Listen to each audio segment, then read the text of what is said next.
जब कुछ दूर चलते हैं तो उनके मन में विचार आता है कि कहीं संध्या वंदन पूजन पाठ कर ले तो आगे बढ़े। सूते युवाचम यात्रम तुरुकित्वानम साधु मंगलानम पुरुकाम ब्राह्मणों धर्म दत्वाम ददातु नगरो यो कि दूरे गते सत्नाडम प्रभुवः जिज्ञासम कित्वानम साधु कमस्तितो सर्वतम ततो महाधनुमत्तो हेलाय चा प्रभुसवे कथम प्रवक्षम भोदंडिनम मुद्राम नेतु किमथदि लतापादिकं च वर्ते तरणमं निष्ठुं च वचः सुत्वं सत्यं भवते वचः एवं मुक्त्वा गतः शीघ्रं दण्डिं तस्सं समीपितः गे दूरे ततो गत्तं नित्यं सिन्धु समीपितः गतो दण्डिनं साधु संकृतहृदयः उदितरणं तरणं विस्मयं विस्मं परं यो दृष्टं ददाधिकं च मुच्छितो भूमि लब्धं संगोणिक पुत्रो अर्जनोदम। इस प्रकार से आगे चल करके जब उसने भगवान का ध्यान नहीं किया तो भगवान रुष्ट हुए। भगवान एक साधु वैश्य का रूप धारण करके साधु सन्यासी का रूप धारण करके वहां पर पहुंचते हैं। सन्यासी का रूप धारण करके वैश्य के पास जब पहुंचे तो कहा कि हे साधु वैश्य तुम्हारी नौका में क्या है। तो वैश्य ने साधु का ही रूप धारण किया था। उसने कहा कि मेरी नौका में लता पात्र है, झूठ बोल दिया।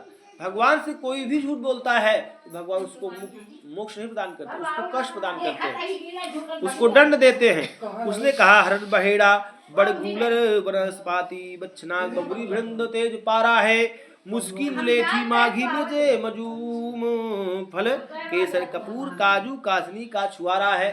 कहा कि जितने भी दैनिक क्रिया में क्रय विक्रय वाली चीजें होती हैं सब वही इसमें भरी हुई हैं। मैं वैश्य हूँ, बनिया हूँ, मैं नौका में और हो ही क्या सकता है। भगवान ने कहा जाकी रही भावना जैसी मूर्ति ने देखी तैसी। जैसे कोई भी ऋषि मुनि ऐसे हाथ को बनावे और कह दे तथास्तु, तो आप जो भी सोच रहेंगे सही सोच रहेंगे तो सही, गलत सोच रहेंगे तो गलत, दोनों हो जाए। तो ऐसे हाथ बना करके गुरुजी ने कहा तथास्तु। सन्यासी रूप आए थे, कहा तथास्तु, जैसा तुम सोच रहे हो वैसा ही तुम्हारे मन में हो जाए। ऐसा सोच करके जाकी रही भावना जैसी प्रभुरद तिन देखी तैसी।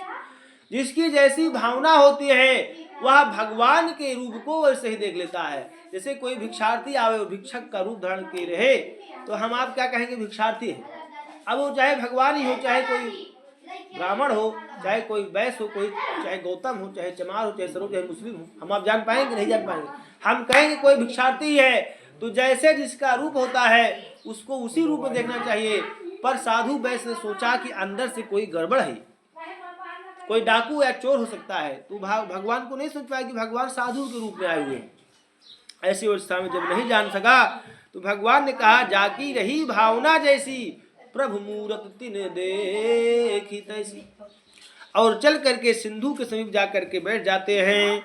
लता पादिकम वर्ते तरणमं निष्ठुं चावचः सुत्वा सत्यं भवते वचः एवं मुक्त्वा गतः शीघ्रं दण्डितः समीपता कि दूरे ततो गत्तं निष्ठुं सिन्धु समीता गते दण्डं साधु सुमकिधारिधाः वितरणं तरणं दृष्ट्वं विस्मं परं यो दृष्ट्वा ददादिकं च वृदोदं धूमिदब्धां संगोडिकपुत्रोद गतं न सूच्यत कितं न मनेदेः गतशोको न कर्तव्यो भवेत्तम न चिन्तिते वर्तमानेषु कालेषु वजयन्ति विक्षणाः। चिंता जिता से कहती है कि मैं मुर्दे को जलाती हूँ, तू जीते को जलाती है। जैसे कोई चिंता अवस्था में रहे तो धीरे धीरे खोखला हो जाएगा और जो अग्नि होती है वो मुर्दे को जला देती है। और कोई चिंतित अवस्था में है तो उसका शरीर ही धीरे धीरे भस्म हो जाता है, नष्ट हो जाता है। इसलिए चिंता नहीं करना चाहिए, चिंतन करना चाहिए, उपाय सोचना चाहिए। कोई विपत्ति या कोई आपत्ति हो जाए, कोई गलती हो जाए तो उसका उपाय सोचना चाहिए। कोई किसी से भी कोई भी गलती हो सकता है भाई। कोई अनजान में गलती करे तो पाप नहीं होता, जानबूझकर गलती करे तो पाप होता है। जैसे किसी का ढोला दाब रहा है कोई सोते में तो भाई वो जान ही नहीं रहा हो तो स्वप्न देख रहा है, ऐसे कर रहा है। और ऐसी अवस्था में कोई दिन में किसी का ढोला दाब रहा हो तो पाप हो जाता है, देख रहा हो दाब रहा हो तो पाप हो जाता है। तो ऐसे ही संसार है, अनजान में गलती हो गई तो गलती नहीं होती, जानबूझकर कोई काम हो जाए तो गलती होती। तदा तु दुहितं कांतो जीवितं किमर्थं केते शोकां सावदसं जन्नादक्ते तेन सर्वं हि का चातेन संस्यात् शराणं यामुजारतो भवेत् यामदवचन सुत्वा तद् कादं तिष्ठं च दण्डं भुक्तं दत्तं प्रवासादरं क्षमस्वं च अपराधं मे दुक्तं तो सनिधो पुनः उन्नत्वां महाशोकाकुलभूतं प्रवाचं वचनं दण्डं विलुप्तं विलोकं चामरदोद्यं तरुममाक्कं मम पूजामुखं ममाक्कं चातुरुद्धे लब्धं दुःखं मुहुर्मुहा। अब जैसे ही साधु वैश्य के द्वारा बार बार गलती हो रही है, भगवान झूठ बोल रहा है, भगवान कथा नहीं सुन रहा, तो क्या कोई दूसरा दुख भोगेगा? आपके द्वारा अपने द्वारा कुछ भी गलत सही बोला जाएगा किसी का साक्ष्य देकर के, तो उसका कष्ट स्वयं को भोगना होगा, कोई और भोगने नहीं आएगा। जैसे कोई रास्ते में दो लोग जा रहे हो और एक व्यक्ति बेचारा गरीब जा रहा हो और शर्त लगावे कि तुम अगर इसको 2 थप्पड़ मारोगे तुमको 10 रुपए दूंगा, जे थप्पड़ मारोगे तो 10 रुपए दूंगा, तो कोई चंचल व्यक्ति 2 थप्पड़ लगाना शुरू कर देगा कि हमको पैसा मिल रहा है। पर भोगने वाली बारी आएगी जब, तो वो व्यक्ति साथ में नहीं होगा जो 10 रुपए दे रहा है, भोगना तुम्ही होगा, क्योंकि कर्म तो तुम्ही ने किया है। कर्म करने से होता है, मन के सोचने से नहीं। कर्मेणु ना अधिकारस्ते मां फलेषु कदाचन। कर्म का फल भगवान निर्धारित करते हैं और अधिकार किसी दूसरे को नहीं देते। किसी के कर्म में किसी का अधिकार नहीं होता है, इसीलिए स्वयं को कर्म को ठीक रखना चाहिए। किसी के बहकावे में आकर के गलत कर्म नहीं धारण करना चाहिए, ना गलती करना चाहिए, गलत तरीके से धर्म का अर्जन नहीं करना चाहिए। नहीं तो सब लोग चोर ही क्यों ना हो जाते? अगर चोरी करना पाप नहीं होता तो सब लोग चोरी क्यों करते कि नहीं करते? रात में दूसरे को लूटपाट करने लगते। पर चोरी करना पाप है, इसलिए चोरी नहीं करता कोई भी वस्तु की चोरी नहीं करता, किसी के खेत से धान अनाज नहीं काट लेता, किसी के घर में चोरी करके भाग नहीं जाता, कुछ और नहीं करता। ऐसी अवस्था में जो धर्म है, अधर्म नहीं करना चाहिए, धर्म करना चाहिए। किसी की चुगली नहीं करना चाहिए, चुगली करना सबसे बड़ा पाप माना जाता है। जैसे कोई व्यक्ति की किसी कमी जान जाए कुछ, तो उसकी जैसे किसी के हाथ में घाव हो जाए और उसके घाव को दबाइए तो दर्द होगा, नहीं जलाया नहीं माता जी, इसको नहीं जलाना चाहिए। भगवान कौन सा रूप है? वासुदेव, तो वो किससे बना है? बांस से बना है, तो बांस तो जलाना ही नहीं जाता, मरने के बाद भी बांस नहीं जला जाता। ये तो धर्म कार्य है, धर्म तो बिल्कुल बांस की डंडी का नहीं जलानी चाहिए, पाप होता है। इसलिए धूप जलाने से पुण्य होता है। पता नहीं क्यों बिकता है, अब यही श्रेष्ठ है, ये भी तो बिकता है, यही जलाया जा रहा है, उसको भी बेच रहे हैं, पर उसको जलाना नहीं चाहिए। नारायण कथा बिल्कुल नहीं जलाना चाहिए। ऐसे अवस्था में वह जब नौका को देखा तो देखते ही रह गया और मूर्छित होकर के गिर गया कि अभी थोड़ी देर पहले तो इसमें खूब धन भरा हुआ था, खूब धन बढ़ा हुआ था, और अभी इसमें क्या है कि धन के स्थान लतापात दिखाई दे रहा है। वह मूर्छित होकर पे वहीं पर गिर पड़ा। जब मूर्छित होकर के वहीं पर गिर गया तो उसके जमाता ने जल छिड़काव करके उसको जागृत क्या कहा कि प्रभु आप मत सोचिए, आप नारायण का स्वरूप है, लेकिन कि आप भगवान की भक्ति को नहीं जान पाए हैं। आप पिता स्वरूप हैं, पर आपने भगवान की भक्ति को नहीं जान सके। वो नारायण का ही रूप थे, आपकी परीक्षा ले रहे थे और आप जान नहीं सके, इसलिए आप उनकी शरण में जाकर के भगवान का ध्यान करिए। तत्कथा संकतस्तं दृष्टं च दण्डनं भक्तिं नत्वा प्रवासाद्रं क्षमस्वं च अपराधं मे दुक्तं तो सनिधो यो पुनः पुनत्तुं महाशोकाकुलभूतं प्रवाचं वचनं दण्डं विलुप्तं विलोक्य चामारोद्यं धर्ममक्कं मम पूजामुखां ममज्ञं च दुर्बुद्धे लब्धं दुःखं मुहुर्मुहुं तदुक्तं। वह दंडिका के सहारे पगडंडी मार, मतलब केवल एक ही व्यक्ति उस स्थान जा सकता है, दूसरा कोई और नहीं जा सकता। उस स्थान पर पहुंच गए और पहुंच करके देखते हैं तो भगवान वहीं पर विश्राम कर रहे हैं। उनको प्रणाम किया, प्रणाम करके कहा कि प्रभु मैं तो जन्म का मुहुर्मुहु बार बार मूर्ख ही हूँ, अनेकों बार जन्म लिया, अनेकों बार मर रहा हूँ, तो मूर्ख ही तो हूँ। बार बार जनन मरण के चक्कर में जो पड़ा हुआ है, पुनरम जननम पुनरम मरणम जठरी सैने जठरी सैनम, यानी जठरी माने क्या होता है? जठराग्नि, पाचन करने वाली जैसी क्रिया होती है, बार बार खाओ बार बार पचाना, बार बार खाओ बार बार पचाना। वैसे जन्म लेना मरना, बार बार जन्म लेना बार बार मरना, ये कोई अच्छा काम थोड़ी है, इसमें कष्ट होता है। भाई बालक को 9 माह जब माता गर्भ लेती तो नरक में रहता है, मल मूत्र के थैली में बंधा हुआ होता है, भाई पेशाब करता कुछ करता है तो उसी में तो रहता है, वो उसका त्याग हो जाता है और आहार नाल से भोजन प्राप्त करता है। ऐसी अवस्था में भगवान कहते हैं कि बार बार जन्म लेना बार बार मरना बहुत कष्टदायी है। कोई मरने वाला होता है, इसको कितना कष्ट मिलता है, इसलिए ये बार बार जन्म ना हो, बार बार मरण ना हो, उसके लिए हमें क्या करना चाहिए? हमें भगवान का ध्यान करना चाहिए, नारायण की कथा सुननी चाहिए। जब भी समय मिले कर्म ग्रहण करके 1-1 घंटा, चाहे रेडियो से ही कथा सुने, मोबाइल से सुने, सुनते रहना चाहिए और अपने घर पर कथा का आयोजन कराना चाहिए। दान उद्यान करना चाहिए, अपने यहाँ पुरोहित आचार्य को बुलाकर कथा सुननी चाहिए, विप्र जनों को खूब दान उद्यान करना चाहिए, गाय को ग्रास खिलाना चाहिए, भोजन खिलाना चाहिए, प्रसाद रूप खिलाना चाहिए, इसके साथ साथ कौवे को, चींटी को पंचभूत करना चाहिए, पंचबली करना चाहिए। इसके साथ साथ श्वान को, कुत्ते को भोजन प्रसाद देना चाहिए, सबको भोजन कराना चाहिए, अपने बूढ़े बुजुर्गों की सेवा करनी चाहिए, चिड़ियों के लिए पानी गर्मी में रखना चाहिए। ये छोटा छोटा काम है, पर इसी से भक्ति बढ़ने लगती है। कोई भी रास्ते में दीनहीन मिल जाए तो उससे उसका हाल समाचार पूछना चाहिए, ऐसे नहीं कि चुप्पे से मार्ग से भाग लेना चाहिए। मिलना चाहिए एक दूसरे से, एक दूसरे से मिलने से मात्र से प्रेम बढ़ जाता, शक्ति बढ़ जाती। अपने से उम्र में ज्यादा बड़ा कोई है तो वर्ण के अनुसार ही नहीं, धर्म के अनुसार उससे नमस्कार प्रणाम करना चाहिए, जो हो सके उससे मिलना चाहिए। एक दूसरे से सीताराम भगवान का नाम स्मरण करना चाहिए, क्योंकि सबसे श्रेष्ठ क्या है, भगवान का नाम है। तो दूसरे को सीताराम बोले, नाम ले, सीताराम, राधे श्याम, जो भी मंत्र ध्यान हो, जो भी भगवान का नाम स्मरण आ जाए वही धारण करना चाहिए, तब धर्म बढ़ने लगता है। यद्यपि उसने कहा कि प्रभु मैं कुछ नहीं जानता, मैं तो माया में विलीन रह गया, बस इतना कहता है कि नारद ते सुख व्यास रटे मुनि स्वामी ताऊ को पार न पावे, जाहि अनादि अनंत अभेद सुभेद अछेद निरंतर गावे। कह रहा है कि आपकी माया को, सुख माने सुख व्यास अर्थात सुखदेव जी नहीं जान पाते, रटे मुनि स्वामी ताऊ को पार न पावे, दिन रात जिनके द्वारा आपका नाम स्मरण किया जा रहा है, पर वो आपकी माया के बारे में नहीं जान पाते।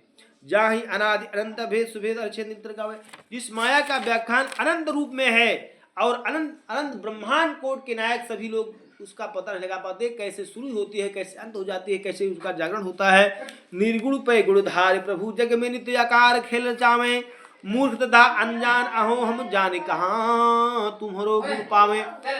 मैं निर्गुण निराकार हूँ, मैं आपको नहीं जान सकता, मैं सगुण हूँ तो जान पाऊं, मैं आपको सकारात्मक अवस्था में नहीं जान पाता, आपको निराकार रूप में नहीं जान पाता। निराकार माने इसका कोई एक ही आकार ना हो, यद्यपि उसी में सब बना हुआ हो, उसका केवल एक आकार ना हो।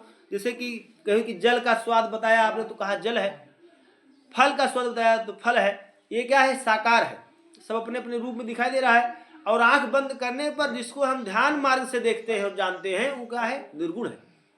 जिसको हम ध्यान मार्ग से पूजा करते हैं वही निर्गुण है, और जिसको हम बिना ध्यान के मार्ग से देख करके पूजा करते हैं वो सगुण है। वह इतने अंतर है। निर्गुण की भक्ति का कब है, सतयुग त्रेता में है, द्वापर में है, यद्यपि कलयुग में नहीं है।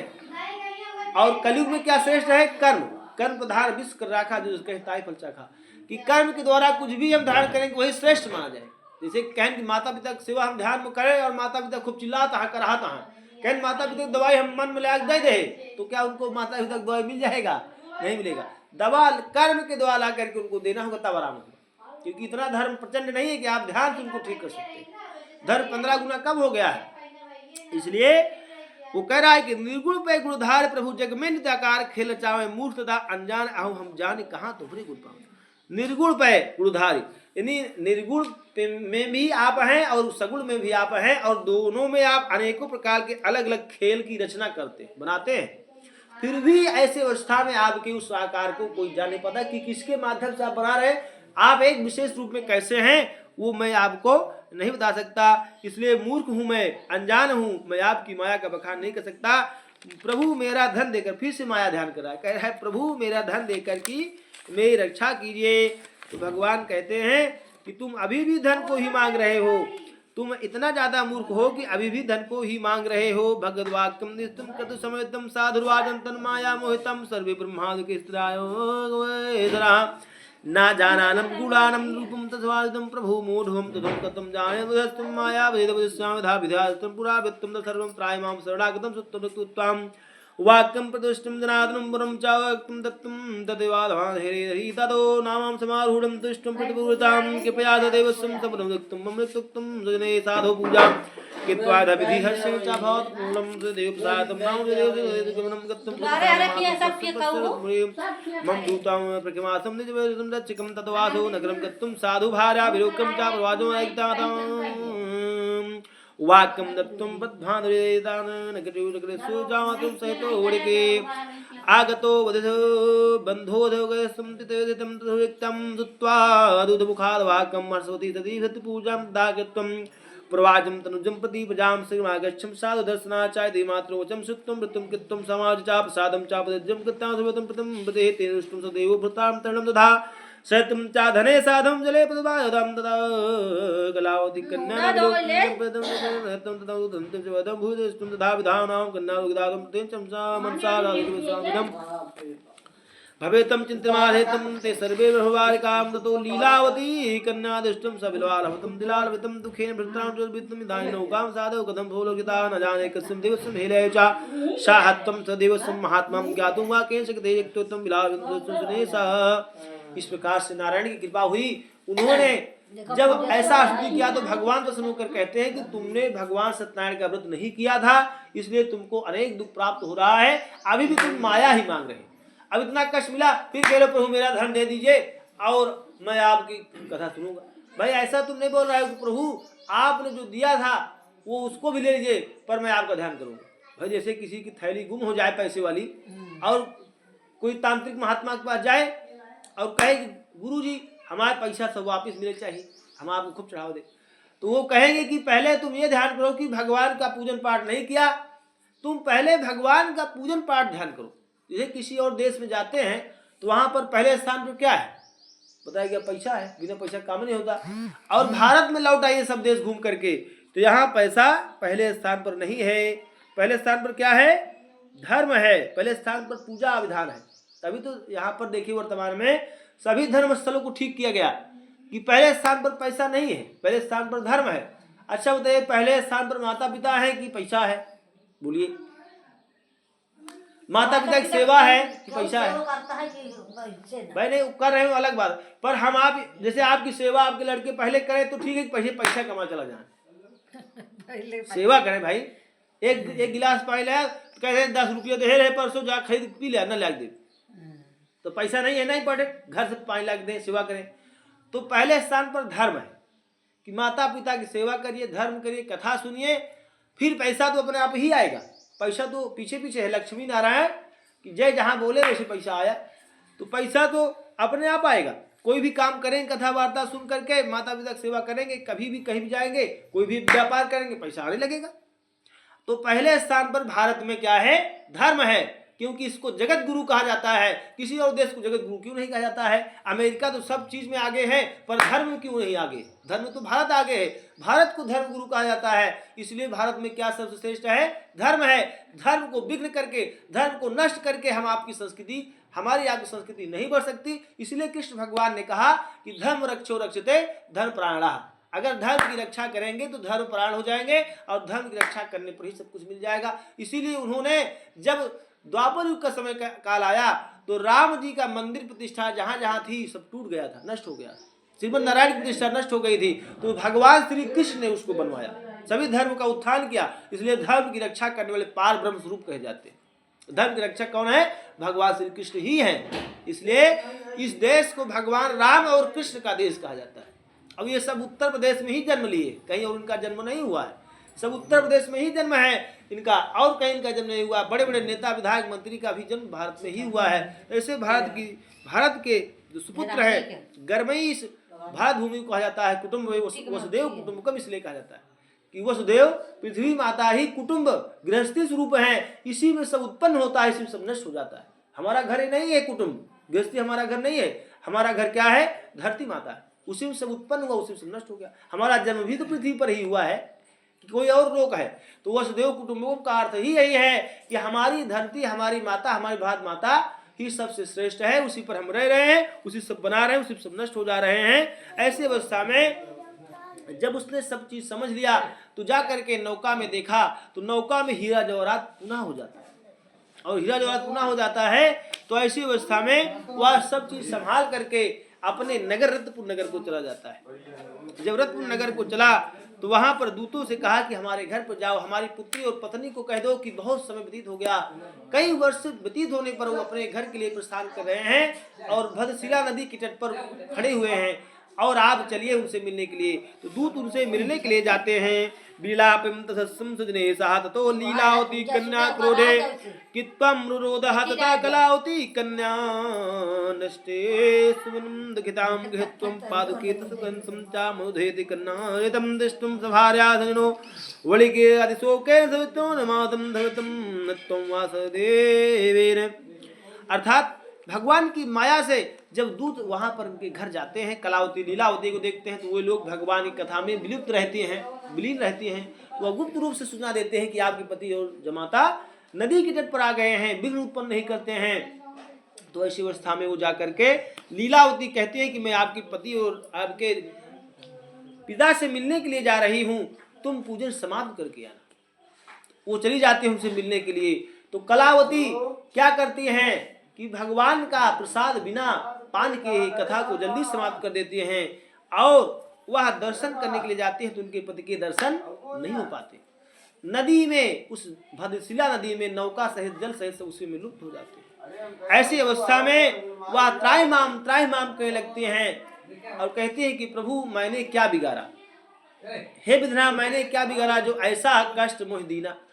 ऐसा कहते हुए वह अपने पति की खड़ाव लेकर के आती है, चंदन की चिता बनाती है, उसी पर लेट जाती है।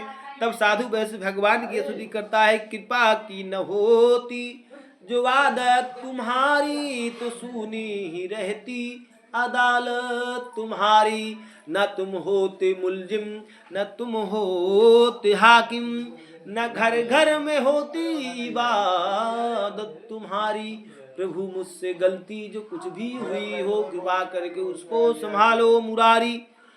जब बार बार उन्होंने भगवान श्री कृष्ण का ध्यान किया, साधु वैष्णव ने मुरारी भगवान श्री कृष्ण को कहा जाता है।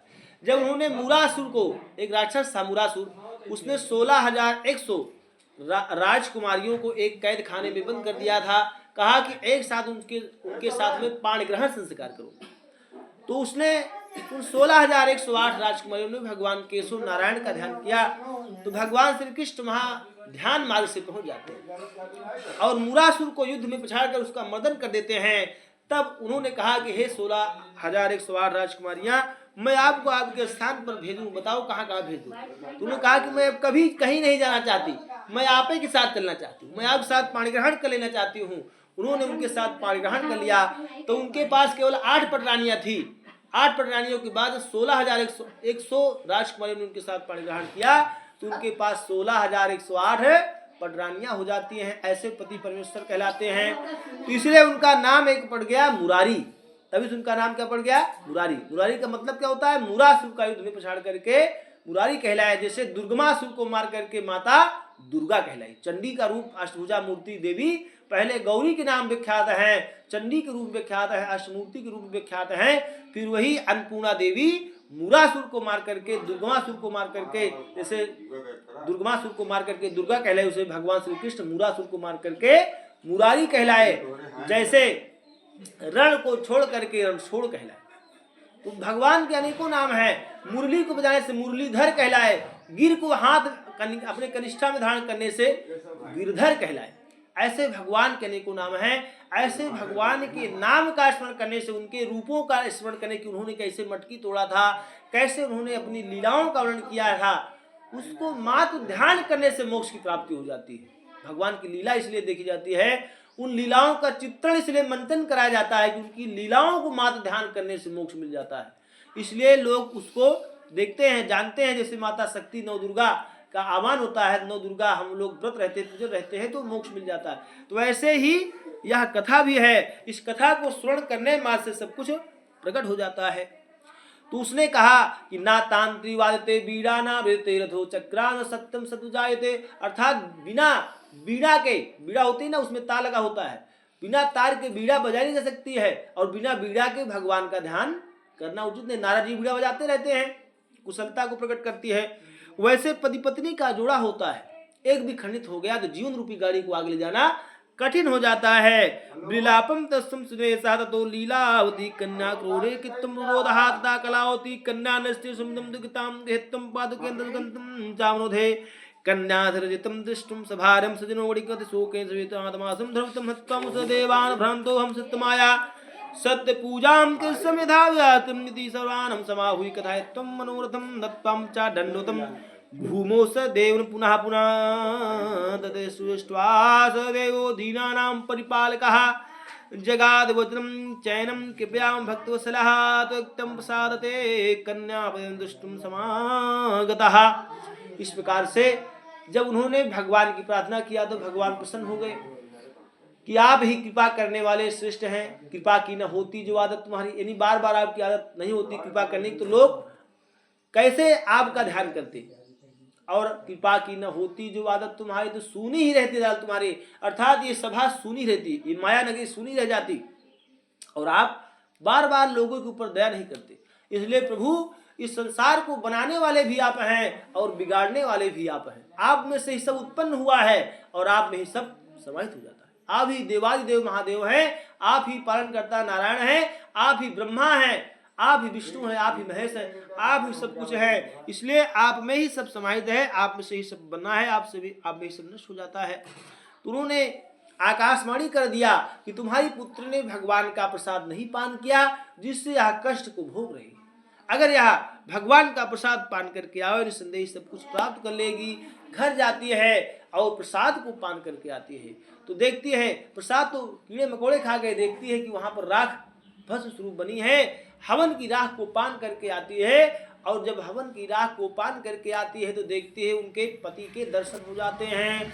पति के दर्शन हुए प्रसन्न अवस्था में वहीं पर वह भगवान की कथा को श्रवण करती है, और कथा को सुन करके वैकुंठ धाम अधिपति का ध्यान करके वह अपने नगर को चली जाती है। जब तक इस संसार सागर में रहती है, सुख भोग करती है, अंत में वैकुंठ धाम को प्राप्त हो जाती है। च भोज सापसतम सा पुनर्गतम ददनम ददनम पतिं ददः कलावती कन्या जगाद पितरम पति इदानी च गृहं यामि विलंबं कुरुते कथयं तदुक्त्वा कन्यादवाक्यं सन्तुष्टोऽभूद्विसुतः पूजनं स देवस्वं कृत्वा विधि विधानतः धन्यवाद गुढ़ो साधम जगादरिज मंदिरम पौर्णमासासं च संक्रांतो कृतवादमोन्भोजनम इहि लोके सुखम भुक्त्वा चान्ति सतपुरम यो और श्रीराणवान प्रादात्म गुणवातः। भगवान की इस कथा को सुन करके जो भी मनुष्य इस भवसागर पार करने वाले व्रत का धारण करता है, वह परम मोक्ष को प्राप्त कर लेता है। इस प्रकार से वह हर पूर्णमासी और संक्रांत की इस व्रत को करके मोक्ष को प्राप्त हो गए। स्कंद पुराणे रेवाखंड सत्यनारायण कथायाम चतुर्थो अध्याय। बोलो वृंदावन बिहारी लाल के जय हो।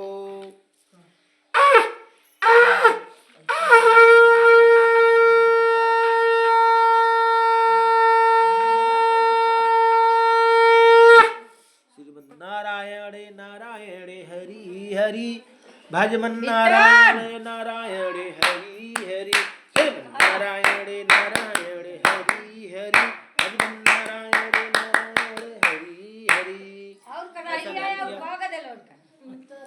अक्षत पुष्प लेकर बड़ा अक्षत पुष्प ले लिया, फिर से नाउन दाइए वो लगावे हवन, ये लगावे ले महाराज। हाँ हवन को लगावे।